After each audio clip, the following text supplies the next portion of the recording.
Assalamualaikum warahmatullahi wabarakatuh. Apa kabar pecinta sepak bola Indonesia dimanapun kalian berada? Senang sekali rasanya bisa berjumpa lagi dengan kalian semua. Belakangan sedang rame-rame tentang isu Jakarta International Stadium atau JIS.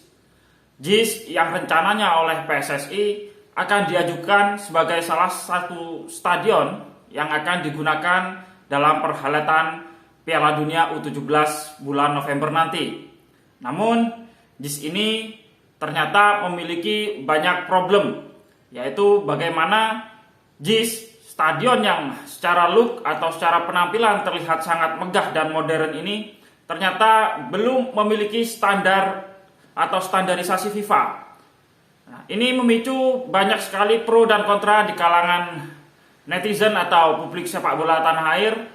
Ada yang mengkaitkan masalah JIS ini dengan isu politik yang dimana JIS ini juga dibangun oleh gubernur sebelumnya, yaitu Anies Baswedan, gubernur DKI sebelumnya.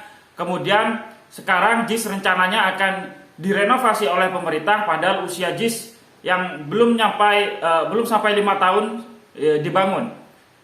Nah, ini kemudian memunculkan persepsi atau anggapan-anggapan liar yang muncul di tengah-tengah masyarakat kita bahwa ini kaitannya dengan pencalonan atau penjagalan salah satu calon presiden dalam kancah atau kontestasi pemilu di tahun 2024 nanti. Apakah benar demikian adanya? Saya sendiri tidak ingin hanyut dan terjebak di dalam isu-isu politik tersebut. Karena bagi saya hanya peduli dengan sepak bolanya. Saya sama sekali tidak peduli dengan politik apapun yang terjadi, siapapun yang terlibat di sana, saya tidak peduli. Dan bagi saya seharusnya PSSI tidak boleh memelihara kondisi seperti ini, membiarkan kondisi seperti ini.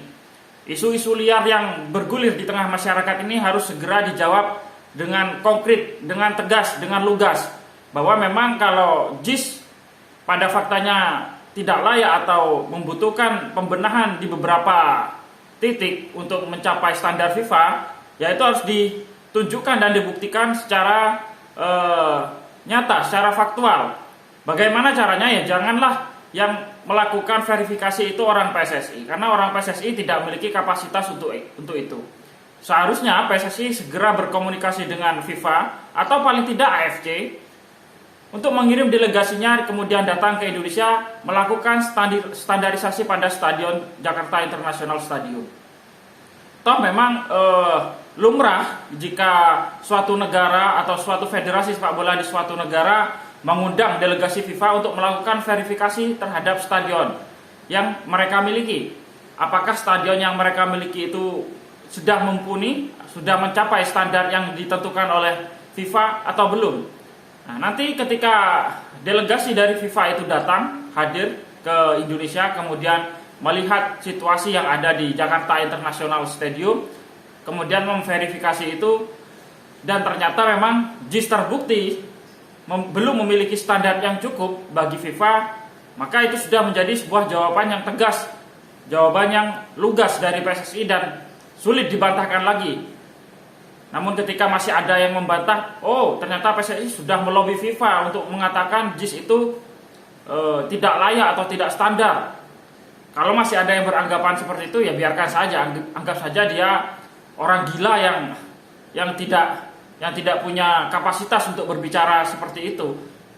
Kita biarkan saja, kita anggap itu sebagai angin yang lalu, begitu. Tapi yang jelas bahwa kedatangan delegasi FIFA untuk melakukan verifikasi terhadap Jakarta International Stadium itu adalah langkah atau satu-satunya langkah yang paling tepat yang harus dilakukan oleh PSSI untuk menjawab isu-isu liar yang bergulir di tengah-tengah masyarakat. Dan bulan November nanti Piala Dunia U17 memang rencananya akan digelar di Indonesia. Jangan sampai isu-isu politik seperti ini kembali mengganggu perhelatan Piala Dunia U17 nanti. Karena sebelumnya kita sudah pernah berpengalaman bagaimana isu politik yang dibiarkan bergulir kemudian mengganggu dan akhirnya menjadi faktor utama batalnya Piala Dunia U20 yang digelar di Indonesia. Maka PSSI harus cepat, PSSI harus tanggap menyikapi isu-isu seperti ini. Jangan lagi sepak bola kita terus-menerus diganggu oleh isu-isu politik yang beredar. Kemudian kita lanjut kepada informasi berikutnya, bahwa kemarin Erick Thohir telah menyatakan bahwa Coach Sintayong di bulan Agustus dan September nanti akan kembali memimpin tim nasional U23, di mana di bulan Agustus nanti rencananya tim nasional U23 Indonesia akan berlaga di kejuaraan AFF Under 23 di Thailand rencananya kalau tidak salah. Kemudian pada bulan September nanti tim nasional U23 akan mengikuti kualifikasi Piala Asia U23. Nah, kualifikasi Piala Asia U23 nanti ini akan menentukan apakah timnas U23 Indonesia akan bisa melaju ke babak putaran final Piala Asia U23 yang rencananya akan dilaksanakan di tahun 2024 depan. Dan Piala Asia 2023-2024 nanti akan menjadi ajang kualifikasi bagi Olimpiade tahun 2026 kalau saya tidak keliru. Nah, kemarin Erick Thohir juga sudah menyatakan dengan cukup jelas bahwa keikutsertaan kita di turnamen kualifikasi Piala Asia U23 merupakan ajang yang harus kita coba. Siapa tahu kita bisa tembus sampai Olimpiade 2026.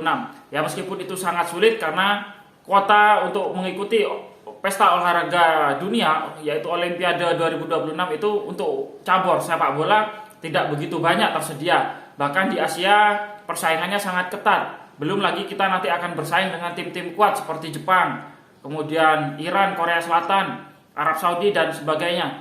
Ini menjadi tugas yang berat, tapi memang benar apa yang disampaikan oleh Pak Erick bahwa tidak ada salahnya kita mencoba. Sekaligus kita memberikan jam terbang bagi para pemain-pemain kita di kelompok umur under 23. Dan untuk Piala AFF U23 tahun ini yang rencananya akan digelar di bulan Agustus nanti, saya rasa ini tidak perlulah kita menargetkan terlalu muluk-muluk karena ini hanya Piala AFF dan Piala AFF-nya pun hanya untuk kelompok umur under 23. Kemarin kita sudah berhasil juara SEA Games untuk kelompok umur ini, saya rasa itu sudah cukup lah, tidak perlu muluk-muluk. Saya rasa alangkah baiknya kalau Piala AFF Under 23 Agustus nanti ini hanya dijadikan ajang uji coba bagi Coach Sintayong.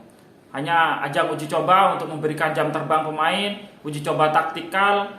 Karena saya yakin pada Agustus nanti tidak akan banyak pemain inti di Under 23 yang bisa dipanggil. Kenapa? Karena Agustus nanti liga atau kompetisi masih bergulir, kompetisi Liga 1 masih bergulir. Marcelino pun yang selama ini menjadi tumpuan di kelompok umur U23 saya yakin juga tidak akan bisa bergabung karena di Agustus nanti kemungkinan besar Liga Eropa sudah kembali bergulir. Sedangkan Marcelino pasti tidak akan diizinkan oleh klubnya KMSK DNZ karena Piala AFF Under 23 ini bukan termasuk ke dalam kalender resmi FIFA.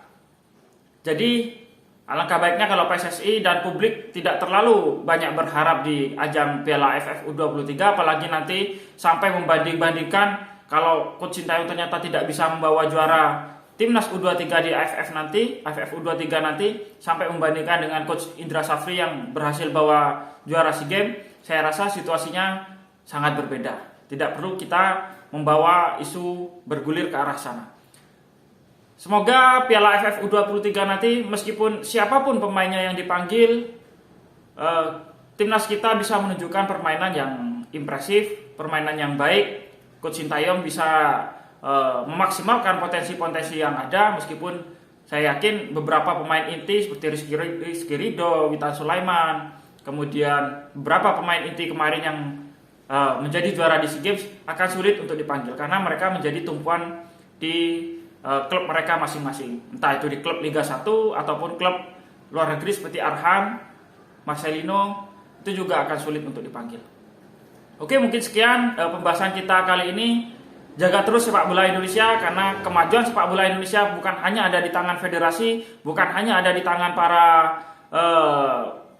klub-klub atau exco PSSI juga, karena kemajuan sepak bola Indonesia juga ada di tangan kita semua. Kalau kita bisa mengawal itu semua dengan baik, saya yakin 10 tahun ke depan, 15 tahun ke depan, sepak bola Indonesia akan berada di posisi yang jauh lebih terhormat.